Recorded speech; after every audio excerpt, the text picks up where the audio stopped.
فوج کے جوانوں اور افسروں کے نام آپ نے جہاں اس کی حفاظت کا حلف اٹھایا ہے وہاں اتنا ہی اہم اس کے آئین کی تابعداری کا حلف.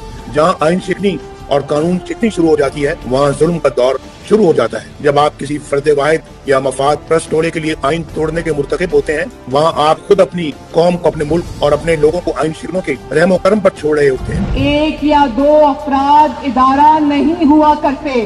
ایک یا دو افراد اداروں کی بدنامی کا باعث بنا سکتے ہیں، اور جب وہ ادارے کی آڑ لیتے ہیں تو اس میں پھر ادارے کے اوپر ناقابل تلافی نقصان ہوتا ہے. اس ازدہے جیسے فساد اور فتنے کا سر کچلنا یہیں پر بہت ضروری ہے. جس قسم کا بیان انہوں نے دیا پاکستان کے مخالف، افواج پاکستان کے خلاف، اس میں سیدھا واضح طور پہ نہ صرف افواج پاکستان کو بغاوت پر آمادہ کر رہے ہیں بلکہ ان کو یہ بھی کہہ رہے ہیں کہ آپ نے حکم نہیں ماننا. واضح طور پہ پاک فوج کے اندر تقسیم پیدا کر رہے ہیں اور کہہ رہے ہیں کہ آپ کو جو بھی حکم ملے آپ اس حکم کو کوشچن کریں. یہ اتنی بڑی سازش ہے افواج پاکستان کے خلاف. پاکستان کی 75 سالہ تاریخ میں کسی کی جرت نہیں ہوئی، یہاں تک کہ پاکستان کے کھلے دشمنوں کی بھی جرت نہیں ہو سکی کہ وہ افواج پاکستان کے چین آف کمانڈ یا ان کے ڈسپلن کو ذرہ برابر رتی برابر ہلا بھی سکے. جو ریاست مخالف، افواج مخالف، پاکستان مخالف بیان دیا، اس کے بعد پاک فوج کے اندر شدید غم و غصہ ہے، شدید بے چینی ہے، اور یہ سوچ اور یہ مطالبہ اور یہ سوال جنم لے رہا ہے، جنم لے چکا ہے کہ ملٹری کورٹ کے اندر مقدمہ کیوں نہیں چلایا جانا چاہیے. کیونکہ پاکستان آرمی ایکٹ کی دفعہ ہے 31D، اس کے تحت کوئی بھی پاکستانی شہری انکلوڈنگ سویلین اگر وہ مرتکب ہوتا ہے جاسوسی کا،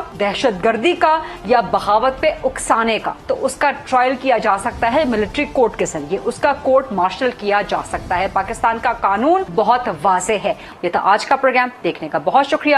آج see you coming week on Monday انشاءاللہ. اللہ حافظ.